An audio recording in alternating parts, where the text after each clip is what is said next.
জুলাই আগস্টের বিপ্লবে ক্ষমতাচ্যুত হয়ে দেশত্যাগের পর প্রথমবারের মতো প্রকাশ্যে বক্তব্য দিয়েছেন বাংলাদেশের সাবেক প্রধানমন্ত্রী বঙ্গবন্ধু কন্যা শেখ হাসিনা।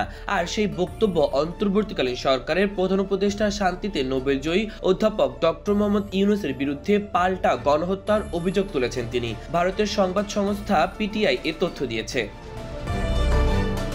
তীব্র ছাত্র জনতার অভ্যুত্থানের মুখে পদত্যাগের পর ভারতে আশ্রয় নিয়েছেন শেখ হাসিনা। সেখানে বসেই বাংলাদেশের বিজয় দিবস উপলক্ষে নিউ ইয়র্কে আয়োজিত এক অনুষ্ঠানে ভার্চুয়ালি যোগ দিয়ে তিনি এই অভিযোগ করেন। সেখানে হিন্দু, বৌদ্ধ ও খ্রিস্টান সহ সংখ্যালঘু সম্প্রদায়ের উপর হামলা ও নির্যাতনের অভিযোগ তুলেন আওয়ামী লীগের সভাপতি।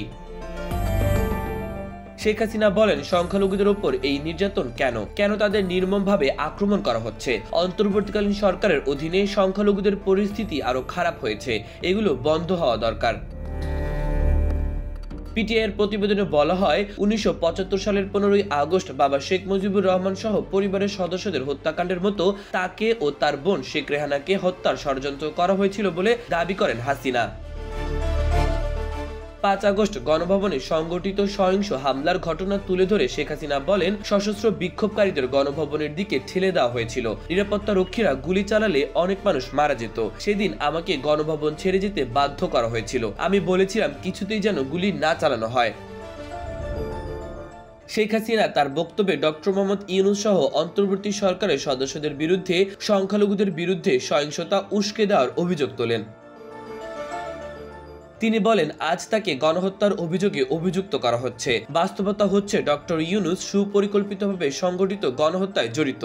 হিন্দু, বৌদ্ধ, খ্রিস্টান কেউ রক্ষা পায়নি। 11টি গির্জা গুঁড়িয়ে দেওয়া হয়েছে, মন্দির ও বৌদ্ধ বিহার ভেঙে ফেলা হয়েছে। হিন্দুরা যখন প্রতিবাদ করল তখন ইসকনের এক নেতাকে গ্রেপ্তার করা হলো।